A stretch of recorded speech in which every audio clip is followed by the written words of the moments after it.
Welcome to the RAS Project. Happy Friday, everybody.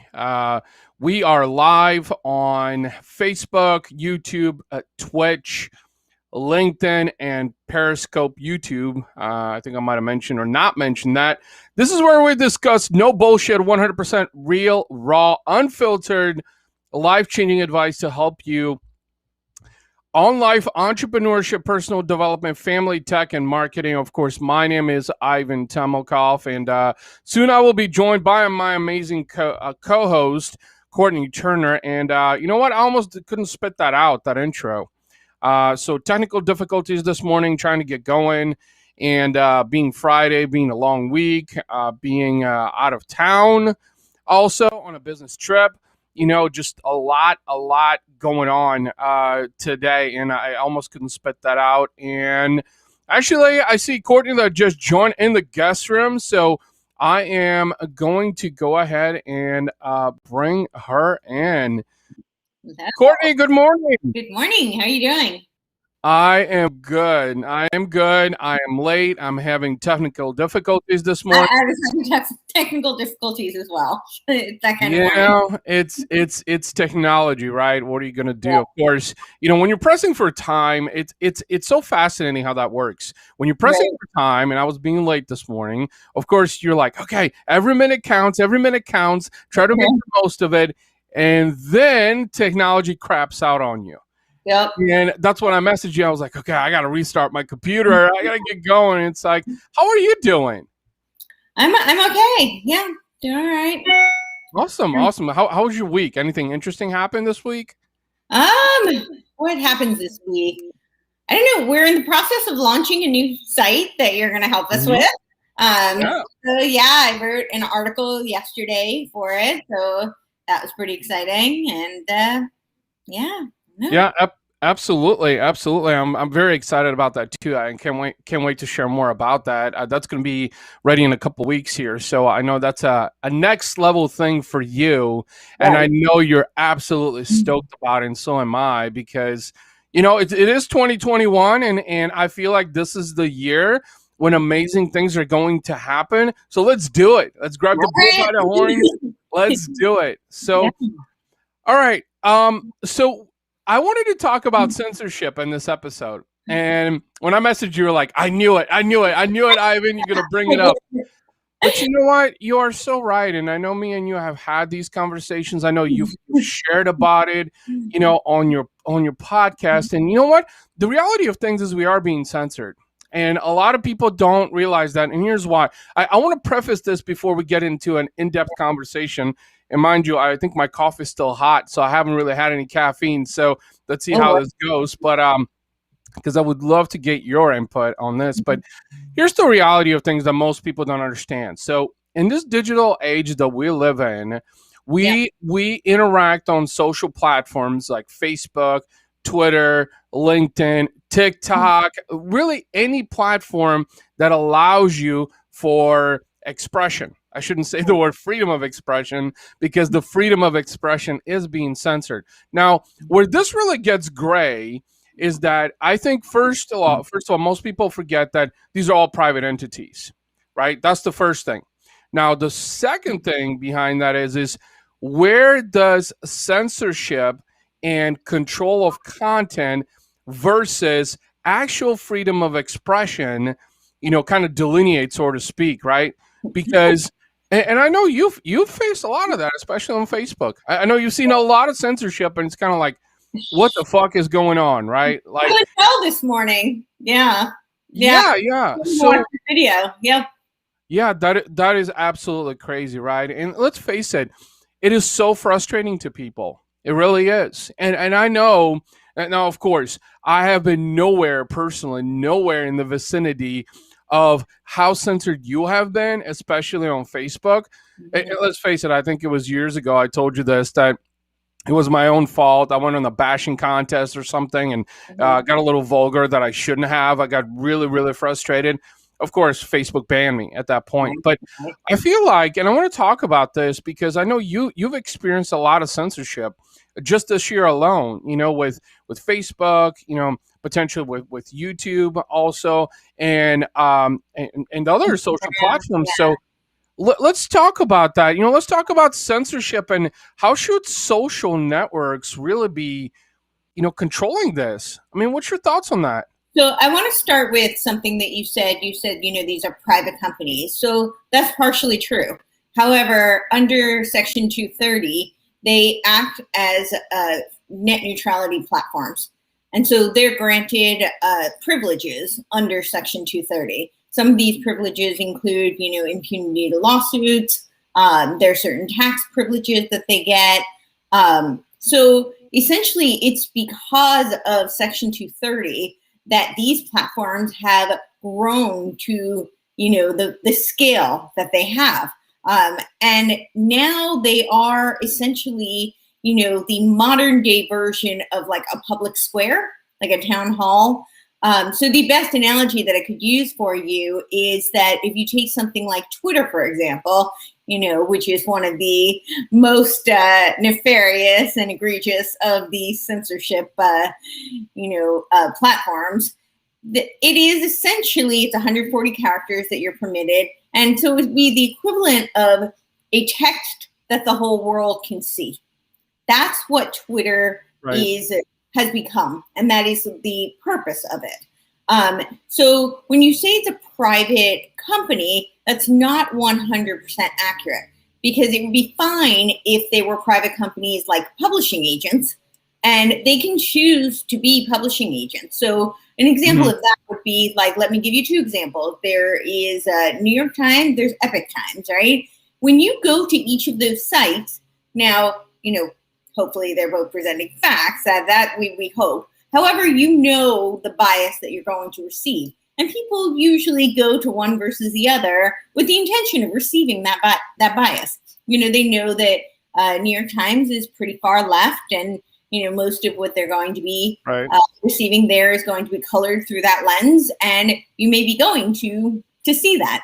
And conversely, Epic Times tends to be, a little bit more shifted to the right. So, people who are, but it's a publishing agent. So that means that they receive material, or, the people who work for them write articles, and it's edited and it is polished, and filtered. That's the key. It's filtered through that lens, and it's perfectly within their purview to do that. They don't receive, the impunity from lawsuits. They don't receive the tax privileges under Section 230. They are publishing agents. The problem is that companies such as Twitter, Facebook, some of these social media platforms have taken it upon themselves to decide what is permissible for the public to see and not see. And they've decided what can be, quote unquote, and I put it in quotes, fact checked, because half of what they check is not factual. And half of what they, suggest needs fact checking is an opinion, first and foremost. And second of all, who decide when did they become the authority on these fact checking? And then you start to dig a little bit deeper. A lot of this is triggered by AI.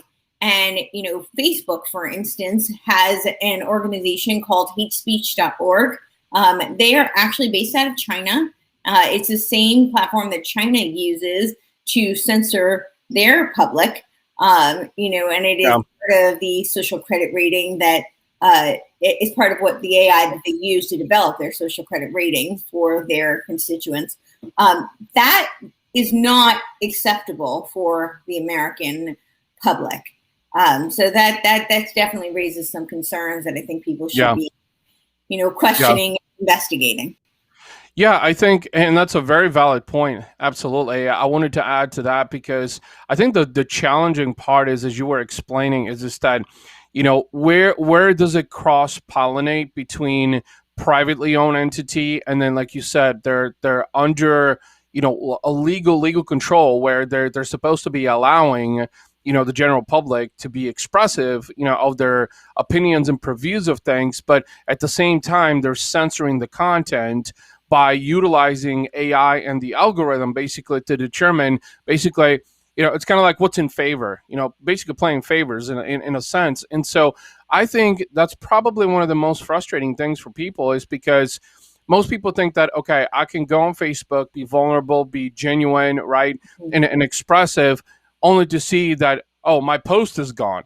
What happened to it? And it's just like, okay, well, if there's freedom of speech, and I think this is really where it gets gray, because I know we've had conversations in the past. I know you've talked about it with a lot of people, and I think most people would agree that there is true censorship. There is, but they're just not. I guess it differentiates based on their own individual experience, right? So if you're censored a lot because, let's say, you're very polarizing, or you really are exposing truth, and Facebook or Twitter's totally notorious about it. For this, I have to agree. I feel like they have had to change their rules and guidelines in 2020 alone so many times, because people have called them out on bullshit. And mind you, this is coming from someone like me who I really haven't even engaged on Twitter for probably a couple of months, mainly because not because I don't see that censorship is happening. It's because I think that it's creating chaos, a lot of chaos. But I think it's almost kind of essential, though, right? Because when you're trying to find the truth and expose the truth, chaos is bound to happen, because there's one side that agrees and says, no, this is the truth. And there's the other side who disagrees, which is Twitter, like, hey, you're in breach of our rules and guidelines, right? So, let's talk about, was it Section 208 that you mentioned? Also, Section 230. Section 230. You see, that's how abreast I am with what's going on, really. Section 230. Let's talk about Section 230 a little bit.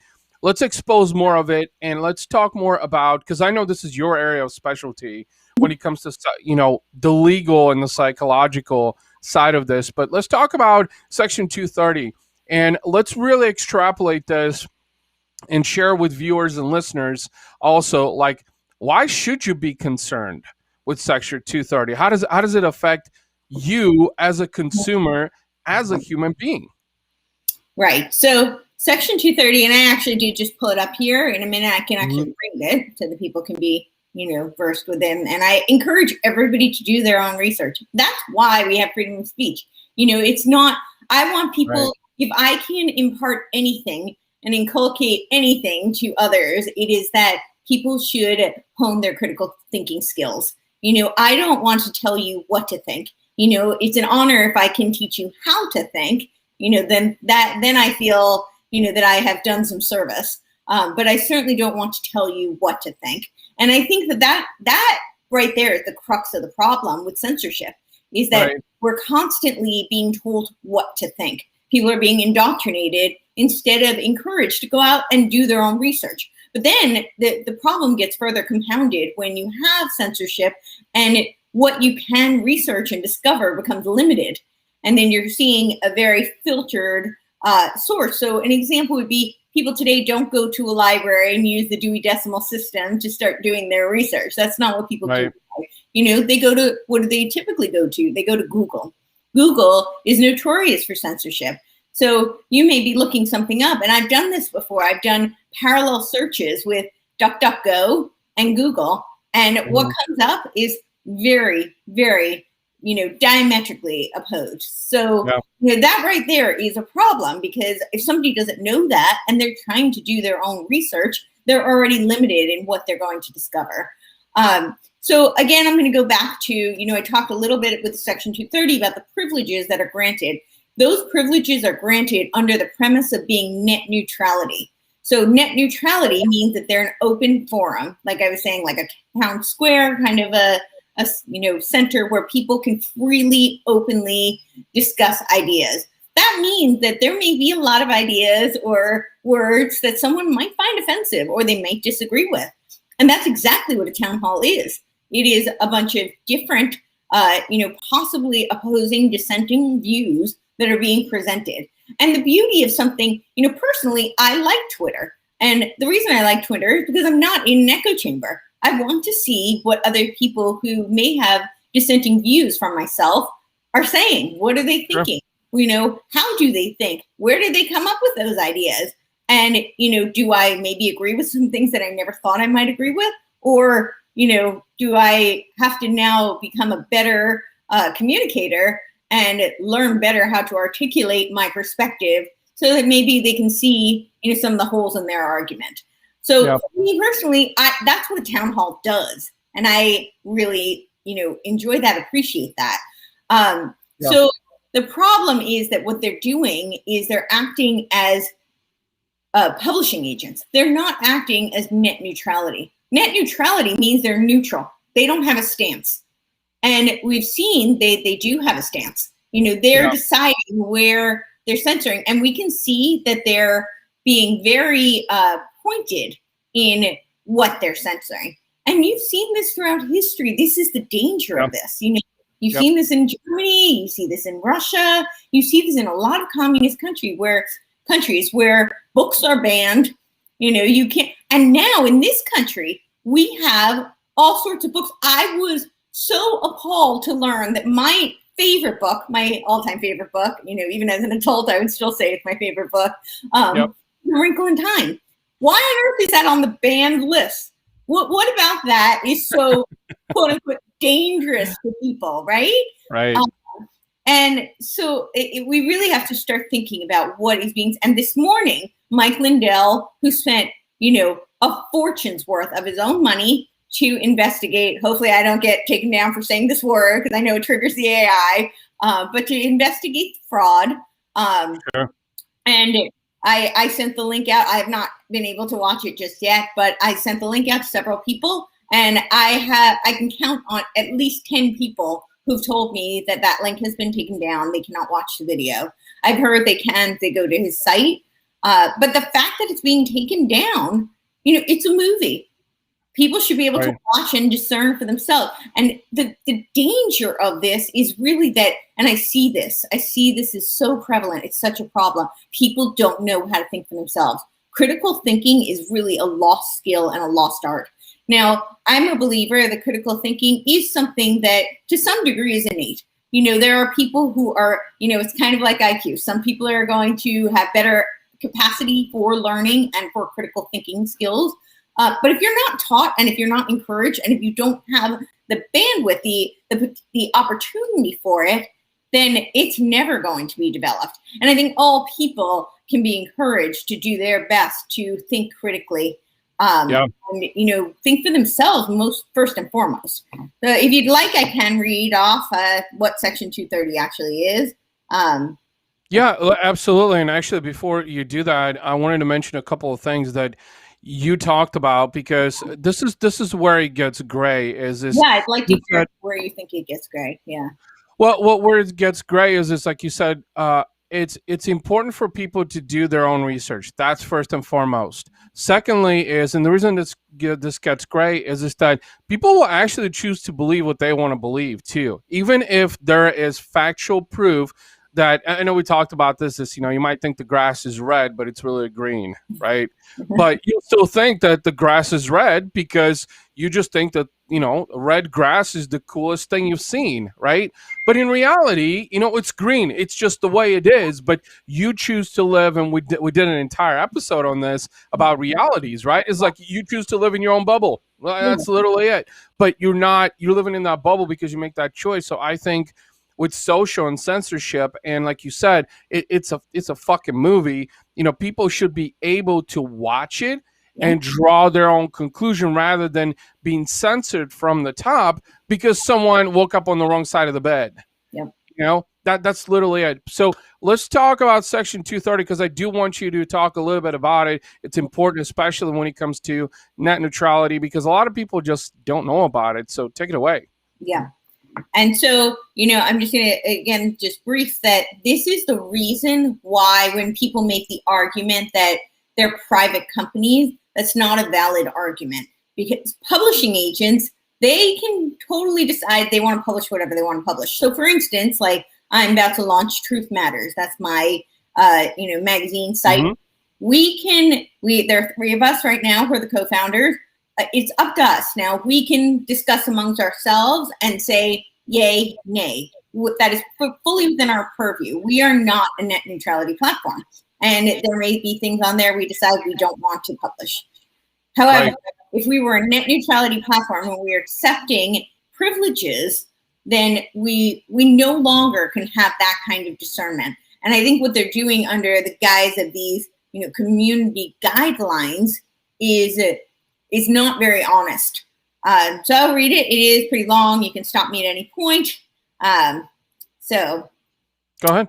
Yeah, let me make sure that. Well, and I think, as you're reading that, Courtney, too, is this, I would probably emphasize on the synopsis of it so people can have a general understanding of Section 230, because believe it or not, a lot of people do not have a general understanding of Section 230, let alone how it applies to social media specifically. Because you didn't mention earlier on, I believe you mentioned it indirectly, that social media has the power to control simply because it has reached such mass exposure. And so therefore, I mean, we've seen elections being influenced by social media and being utilized, like you said, as a town hall, but being shifted in their own individual direction to favor a certain candidate, right? So let's talk about Section 230 and just, kind of, if you can focus on like the meat and potatoes of like, why should I care about Section 230? How is it important to me? Because I think a lot of people are incoherent. Yeah. I'm trying to pull up the actual, I don't want to pull up like commentary on it. Like I want the actual law because I think that's important as well. Again, it goes to the critical thinking, right? A lot of people are being taught what to think, not how to think. And so many people are not capable of reading primary sources. And I've really heard this from people. I will send, like a government document to someone and they'll say, yeah, give me the synopsis, or I need like a, recap of that. And, sure. that's fine. But I think if we were less conditioned to be reading somebody's opinion and more conditioned to be making analyses for ourselves, that we would see less of that. And we would also see less of this, I think it would be harder, more difficult for this censorship to occur because people would be really doing their own critical thinking. So I am trying to find like the actual, I don't want to read like an opinion. I'm having trouble pulling that up quickly. Yeah. The gist of it is these privileges. So, the first and foremost is that they have impunity from lawsuits. And that's huge. I'm sure everybody's very familiar with the types of lawsuits that a lot of publishing agents are subject to. And they, defamation, all types of legal complications that can arise. Whereas net neutrality, they're granted impunity from a lot of these legal, assaults or lawsuits that could be attacked on them. So that's one. And then there are also their tax privileges that they're granted as a result of it. This is part of why companies like Twitter, like Facebook, have grown to the scale that they've grown. They would not have otherwise.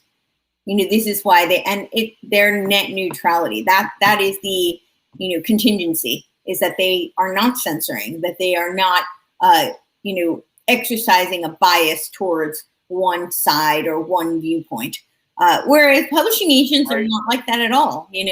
As I gave the example of New York Times, what you're getting when you go to that, and you can't critique that. Exactly. And they're very transparent about that. And they do lots of censoring and lots of filtering. That's exactly what their job is. They're publishing agents. So that's the difference. Yeah. Actually, as you were speaking about this, well, I looked it up online, and I just wanted to for those that are unfamiliar with it, and also for my own research, this is Section 230 of U.S. Code 47, U.S. Code 230, Title 47, that has to do with protection for private blocking and screening of offensive material. So what that basically is, and mind you, I'm mentioning this because I want people to actually look it up. And when I say look it up, is I actually noticed that the Department of Justice actually had issued a letter for the reform of Section 230. And, that's an essential thing for people who believe in freedom of speech, obviously, which is a lot of us in the United States of America. That's our right. It's our freedom of speech, but also freedom of expression, and also basically Section 230 and there's a lot of it, but I encourage those people watching and listening to this episode to make sure that you go to a .gov website when you're doing your research, because this is where this gets gray, is when people do research and they say, well, I found this document on like The Verge. No, The Verge is their own opinion. It's not my point. Yes. Right? It's they will put their own opinion on Section 230. What you need to do is when you do research, you need to get the information from a credible source. So when you go to a .gov site, which .gov for many of us, we know that's a government website. It's a government controlled entity. And that is the one place that you're actually going to get the full Section 230 document that will explain what it is, what it does. And honestly, as I pulled it up, there's a lot. There's the policy of it. There's the protection for Good Samaritan, blocking and screening of offensive material. And I think where the reason why Section 230 is so problematic in the sense is that there's so much information, and I think a lot of these social entities and platforms like Facebook and Twitter and TikTok and really and Snapchat and Instagram, LinkedIn, any and all of those basically they're basically being able to maneuver through the cracks, so to speak. And I don't know, this is where it's probably above my pay grade, and I'll be the first to admit that. Is it intentional for them to do that? Maybe because they want to have control, or is it they do it because they're incoherent to it? Which now that side of it, I'm like, wait, you've got some of the best lawyers in the world working for you. So anyway, go ahead. So I think we can see that there are very specific things that get censored, and there's consistency in that. And that's where it's problematic. So if you're going to be a biased site, you are not net neutrality. You're not a net neutrality platform. And so, that's fine. If you want to have a, I don't encourage it, but, in this whole thing, it says promotion of competition, promotion of free speech. That's what 230 is designed to promote. And if that's the case, then having a social media platform that says, I only want, people can only discuss, anything pertaining to aliens on this site. Anything else will be kicked off. Now, if it is within somebody's purview to create a platform that does that, maybe something more reasonable might be, not to say that somebody can't do that. That's totally within their purview. But, something might be more like a job community site. That might actually be, somebody might be creating a social media platform that is just for artists to network. Maybe it's for performing artists to network.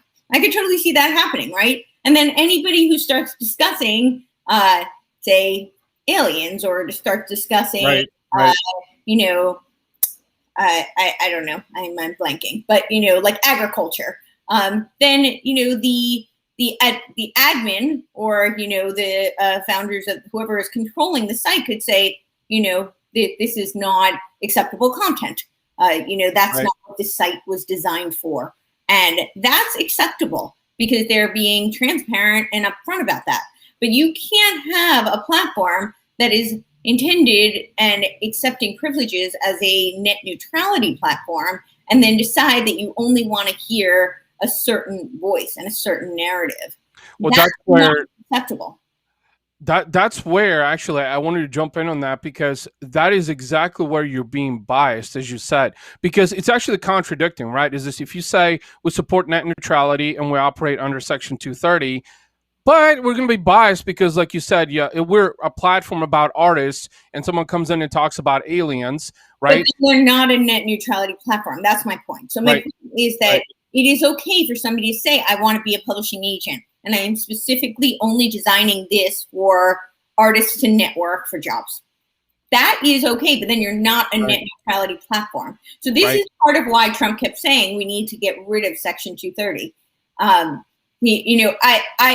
not sure. Like I'd have to be. I would need to do more research to know where I stand on this. I'm trying to say that it would be pretty hard to wipe it out at this point. It's kind of like, well, I don't know necessarily that the Federal Reserve should have been implemented, but at this point to say, oh, just let's do away with it. Hold up. Like there might need to be a transition, What's your backup strategy? What's your alternate plan? So I think people are very quick to say, something is bad and let's just abolish it, get rid of it. And in some cases that's acceptable. And in other cases, it may be, it may sound like a good idea, but there isn't really a smooth process. And, what happens in the meantime while you're doing that. So I think that with something like Section 230, a reform might be a better strategy at first. And then see, again, I'm not a lawyer. I'm certainly not a constitutional lawyer, but I can tell you that what I'm seeing with this censorship is absolutely not okay. It's actually terrifying. It's horrifying. The trajectory that has occurred and, where that is led to in other countries is incredibly dangerous.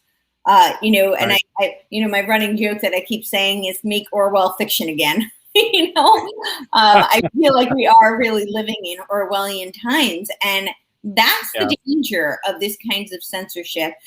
I've had, as you said, I've experienced this personally, and especially on Facebook, I will post things. I'll post a direct video, and they'll say, the new one that they like, tell me context is missing. Really? It is a direct video from the horse's mouth. What context is missing? And why is it that some tech overlord gets to tell me what it is that I can and can't say on my platform? Yeah. No, I want to step back for a second because so the purpose behind this episode was really to educate people about censorship and also highlight how Section 230 is something that everyone at least should have basic knowledge of to understand how it works. I agree with you. I don't know if getting rid of Section 230 is a good thing. That's like basically saying let the criminals run the streets and we won't control them. Basically, that's like the analogy. I don't agree with that. That's not what it would say. That's not what it would. That wouldn't be the ramification. That's not the problem. Right. The problem is if you abolish Section 230 completely, what happens to all of these platforms currently? Do they now become publishing agents, or do they disappear? Are they are they punished for the violation? There's way too many questions. So it's not, that suddenly you just have criminals running the street. That's not what would happen. That's not the problem with it. I think you may be focusing on there's the dangerous speech component. That's the argument a lot of people make. I have to be really honest. I don't support even the statement hate speech. Who decides what's hateful? I could say something that you find incredibly offensive. I could say the exact same thing to another person and they think it's a joke and they laugh. Who gets to be the authority to decide what is hateful? On the note for Section 30, I was actually agreeing with you. I was just getting to the punchline actually and saying that I'm in agreement with you that getting rid of it is probably not a solution. Reforming it is a better solution because it really stems up to a principle from a standpoint is this that some things those kinds of things have to be controlled. They have to be controlled. But the problem with that is this that, and this is why I want to do controlled though. I think that's where my question comes into play. And who decides what's being controlled? I think that's dangerous. It's a very slippery slope. Right. No, that's a really good point too. So Section 30 and what it outlines and the way, freedom of speech and expression on these social networks, like, should that really be in existence if these platforms tend to promote net neutrality and freedom of speech? Which is what they say that they do. So it's kind of like, I agree with you is just that, is there really a need for Section 230? And if there's a need for it, then we need to reform it. Yeah. And I agree. I ultimately don't know that we should have Section 230, but I don't know that eradicating it immediately is the best protocol. There might be kind of like a reform and then, and then take it away. Some, transition. I think, when you're dealing with such a large number of people, sometimes such a huge kind of the removal of something it's further chaos. So I think that's the problem that I see.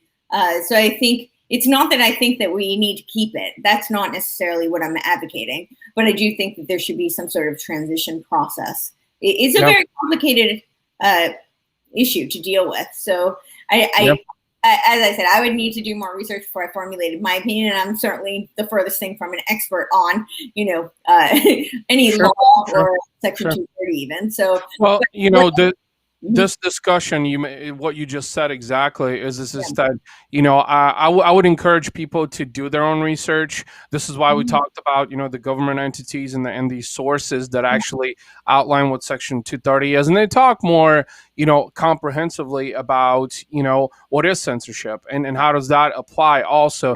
Now, some people will say, and again, this is where I think it gets gray, is just that because, you may want to believe that the grass is red when it's really green. So you may say, well, okay, I'm being censored all the time, but is it in reality that? Or maybe you're not being censored and you're still being able to express yourself. I don't know. And that's where I think, that's where I think it's based on experience, because that's why I want to talk about it. Is I know someone like you, has been censored a lot. And I look at myself, I'm like, okay, am I just not being polarizing enough, or like I'm not exposing enough truth maybe? And that's why I haven't been censored. A lot of people who are, not politically on the right, and this stems from Herbert Marcuse, right? He wrote a paper called Repressive Tolerance, and he coined the term liberating tolerance. It literally meant we will accept everything that comes from the left. We reject everything that comes from the right. And, we're seeing that today. And that is not made up. That's not a conspiracy. Everybody can go look up Herbert Marcuse. I think it's 1965, was it, or 1967? It's one of those. It's around that time period. Sorry, I'm not 100% on the date. But the paper was called Repressive Tolerance, and it really outlines what we are experiencing today. I think a really good example, you brought up my example of the grass being red, and is that so bad if somebody really thinks that, should they be censored for saying it? I think, that's certainly, it's within their purview. They may be wrong. They can say it, and somebody else can say, you're wrong, let me show you why you're wrong. And I think that is way more powerful. Wouldn't you rather somebody say, like, hey, I think the grass is red, and somebody else shows a picture and says, no, actually, look, it's green. It's green. You have a conversation. You prove counter evidence. And that encourages critical thinking. But I wanted to bring up another example, which would be religion. And this is a very important example because it is one of the reasons this country was founded. Our country was founded upon freedom of and freedom from religion. And and I'm going to say this, I don't want to offend anybody. I'm not discouraging or disparaging religion. I am a huge advocate of religious beliefs, spiritual beliefs and practices, and I encourage people to practice and believe whatever resonates for them. And especially during difficult and trying times, I think religion has done amazing things for people. So I just want to preface it by saying that. But if you look at some of the stories in the Bible, they're from an objective stance, they're kind of crazy, right? Like we're supposed to believe that, someone died and he's going to be resurrected. And, they're very unbelievable. When I say unbelievable, they're difficult to believe stories, right? That's why they're predicated on faith. We don't have concrete evidence to prove them. It's faith. You take a leap of faith to subscribe to a religious perspective and religious worldview. And our country was predicated on the notion that people are free to subscribe and hold these beliefs, that hold this worldview, and they're also free from it. They don't have to. Somebody could say, that's hogwash. I don't believe it. It doesn't make sense. I see no evidence. And if that's within their purview to do so. And people can have conversation, very, deep, meaningful, profound conversations where they disagree. They can say, this doesn't make sense to me. And somebody else can, teach them the biblical teachings, and somebody can be enlightened and learn from that. So, and, absolutely, without a doubt, it's undeniable that the moral underpinnings, this country was founded upon the Judeo-Christian values, and those underpinnings were woven into the fabrics of our founding documents. And it is part of why certain things like our free markets work, because the 10 Commandments are, a counterbalance to human nature's proclivity for greed, and for, excessive ambition and hubris and all the things that are incumbent within us. Anybody who really studies humanity understands that, the great evil that we face is not out there. It's in us. Our job in life is to surmount the evil within us, to find something that motivates us to do more good than harm. And that's not an easy task. Anybody who truly takes a hard look at themselves knows they have darkness within. And our founding fathers knew that. That's why they created the documents they created. That's why they created it as a fixed document, because they knew human nature was static. That's not changing. Technology may change, the society, the culture may change, but human nature is human nature. Absolutely. I wanna share something. I think it'll come to a shocker for many viewers and listeners, but I feel it needs to be shared. And you brought it up. There's a lot of people on my social media who have questioned my political stance. Am I a left? Am I a right? And you talked about the truth. And honestly, this had to be said, because I really don't care about left or right. I care about truth. That's what I care about. And I think when you were talking about the 10 Commandments and also our Constitution being fixed documents, is that was an excellent point, that they're fixed documents because human nature tends to manipulate things. So when you put something in stone, so to speak, then there's a far lesser chance of it being manipulated. But to the point I was trying to make, and a lot of people may find this as a shocker, because I literally have had people on social media who have unfriended me because I wasn't a right or I wasn't a left supporter. And it's like, wait. Aren't we all looking for the truth here? So you're going to label me that I'm something or something that I'm not? Like, how does that help expose the truth? So back to the point of censorship, this is why censorship is so dangerous, because if you're being censored, how can truth be revealed? Right? Exactly. You can't get to the truth if if freedom of speech is being limited. Like, for instance, we'll take Lindell, we'll take his movie, right? He's presenting evidence in his movie. He's making a case. He's presenting an argument, and through that, people can discern what is real, what is not, what resonates for them. But if he can't do that, if you can't present evidence, if you can't speak an opinion, if you can't state a fact, how does anybody arrive at what the truth is? We've had this conversation in terms of, objective versus subjective reality. But the truth of the matter is, we are all biased. We are all only looking through our own lens. I only have my eyes and my set of experience with which to see the world. However, objective truths do exist. And I think as humans, anybody who has an inquisitive mind is searching for that truth. But if you're constantly experiencing censorship, there's no way to arrive at that truth, because you're constant, and this goes back to my point earlier about being fed what to think instead of how to think. Yeah, no, that's an excellent point. And I mean, again, this is what I love about you, is just that you bring so much transparency to the situation. And that's one of the beauties, obviously, and that's why I actually picked censorship, is because I knew that there's a lot of misinformation. There's a lot of lack of education. And I think there's a lot of people, including myself, out there who, I'm just in pursuit of the truth. What is the truth? But even then, I think a lot of people say, well, there's different types of truths. No, it's really, there's only one truth. Yeah. It's like going back to the most simple of example is like, you might think that the grass is red, but I look at him like, no, Courtney, it's green. You're like, no, it's red, right? But you like to think that it's red when in reality it's green. And it's like, okay, that's where agree to disagree, right? Because some people choose, like you said, we're biased. We really are. A really good example right now is 2 + 2 is 4. Right. 2 + 2 is 4. And that was in Orwell's book, right? No, 2 + 2 is 5. And they insisted you had to say they and this is how brainwashing works. Well, in Common Core math, they're actually teaching. I don't know how they justify this, but they're teaching the 2 + 2 is 5.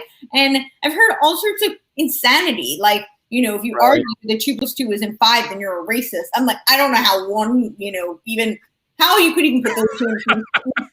No idea what one has to do with the other. But they're making this argument. I'm sorry, facts are facts, and 2 + 2 is 4. I don't care how you slice it. You are never going to convince me. 2, 2, 4. I've got 4 fingers up here. There, you can't convince me otherwise. And I've heard people make this argument about, fractals, and I'm like, right, 2.5 + 2.5, that equals 5, but 2 is 2. It's a whole number. What's really interesting is there is a shortage of mathematicians in the United States. And I think that in that example, because I agree with you, but that's where, the reason I mention that there's a lot of people who have called me, have unfriended me on social media because I didn't support their views. But in reality, we're both actually in pursuit of the same thing, is because the context was missing. So they would say, well, Ivan, 2 + 2 is really 5. So if you don't see it, you're a communist. I'm like, wait, 2 + 2 is 4, you moron. Like, how in the hell is it 5? Like literally, I cannot even. That is just completely irrational. And that's my point, is that I think we need more education around this. We need people to open their eyes. We need people to be optimistic, not to be, because I am biased too. I know this as a human being, but there's a difference between being, I think, dead set in your biased ways and being optimistic, so you can truly find out. Again, going back to 2 + 2, like, is 2 + 2 4 or is it 5? Well, it's 4. Any way you add it up, it adds up to 4. Anybody who's questioning it, yeah. You know what I'm saying? Like that's what's so. I think a lot of people, like I said, it goes back to what you choose to believe, and a lot of people want to believe what they want to believe. People may want to believe what they want to believe, but I think this is where the question of censorship is really, integral, because you said people need to be educated, and they do. They need to be educated, not indoctrinated. There has been, this long march through the institutions is very real. I'll give you just a kind of very quick, after the Bolshevik Revolution, Lenin was very concerned. He said, according to Marx, this was supposed to spread throughout the West, and why isn't that happening? And he had a meeting with Willy Munzenberg and Antonio Gramsci, and they said, because it can't be just an economic revolution. This has to be a cultural revolution. And, Willy Munzenberg said, and he said, this is a quote, he said, we're going to make the West so corrupt it stinks. And they, by way of, I believe, through Germany and then England, they made their way to the United States. They started the Institute for Social Research in 1923 at Columbia University. And it was their intention to infiltrate and indoctrinate through the 5 Pillars of Society, but they really rammed through the academic institutions. Sorry, hang on. They really ran through these academic institutions. And, that's part of the problem, is that we're seeing a lack of true knowledge being taught, and truth being taught. And so it's being censored and filtered through a certain perspective and narrative. And the danger of that is that, again, people are being taught what to think, not how to think. And people, particularly children in schools, when they're questioning something that may go against that narrative, they're being penalized, they're being discouraged. In some cases, they're being brutalized. And that's dangerous. That's dangerous to the society. It's dangerous to the culture. It's dangerous to the country. Absolutely. I would 100% agree with what you said, is that you should have a choice on, how you should think, and not being force fed on what you should think. And, that's where I'm very actually delighted that you brought that up, because, I'm one of those people that, through my life, there have been experiences that I think have made me question that, right? It's kind of like, and maybe that was because I did live in a former communist country, but I was so young. It was up until the age of 9, and when you're 9 years old, which was like at the tail end of it, like, let's just face it, that you can't really rationalize what's going on. Like, you can't really truly logically understand, because you're so young. Your brain is just not developed. You know what else? Yeah, I'm sorry. Go on. Yeah. No, I mean, you see, it's not that you're stupid and incoherent. It's just you don't know how to rationalize it to really actually make sense of it, if that makes sense. No, it does. And you know what else? I've been thinking a lot about this. And I had a conversation with someone actually on a podcast, and we were discussing this, and she brought up a really good point, and I think it's very valid. So I've noticed the people who have fled communist countries that were communist, and they come here, they don't recognize the dangers of what we're experiencing currently, because, the contrast is so great. For them, this is a stark juxtaposition, and things are so much better here than, what they escaped. However, what I've noticed, because I've noticed a lot of people who have come from countries that were socialist and became communist, which most countries do. It's very rare that socialism stays socialism. And I don't think I've ever actually seen true socialism, just stay socialistic. It becomes communistic, and that's part of the problem. But what I've noticed is these people who have come from socialist countries that became communist and then come here, they're outraged, they're terrified, because they've seen those steps and the pattern, and they're terrified of that happening here, because they've seen these little things, and it's always incremental. I talked about the March Through the Institution. This is hundreds of years. This is not overnight, that suddenly we lose freedom. Not how it happens. But I think people who've experienced that transition, and they can see the trajectory, and they know where it ends up, and they're outraged, they're terrified, and they're really, determined to put a stop. Where people who've come from countries that were already communist in nature, I don't think it's just that they're young, for you maybe, but I think some of them, it's not that. Some of them, it's just that, it's so, it's such a stark contrast that they're like, I don't know what you're talking about. You're complaining. Life is so good. How could you complain? You don't have a right to complain.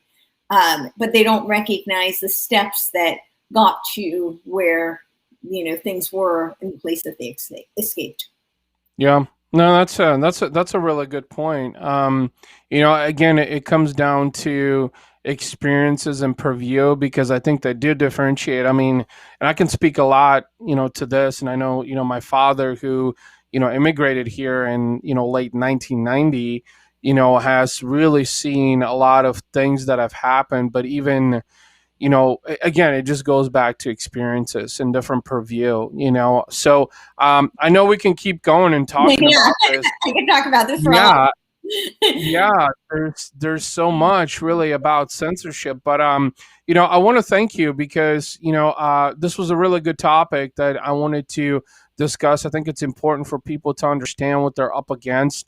Again, there's always a lot more to share, but hopefully this episode gives people enough education, viewers and listeners, about the issue with censorship, so they can do their own research, they can participate, they can become more educated, and really stand up for that, because you're right. I think someone like you is able to depict these steps and see that actions are taking. Someone like me, I feel like I still have a lot of education, around censorship. But it's not something I'm incoherent to. It's just need more education around. And that's where people kind of, I think, scrutinize it. It's like, I just need more education. It's not that I'm against it.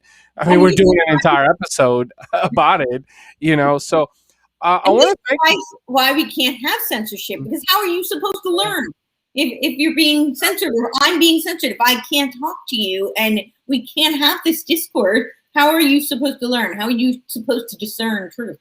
Yeah, no, that's 100%.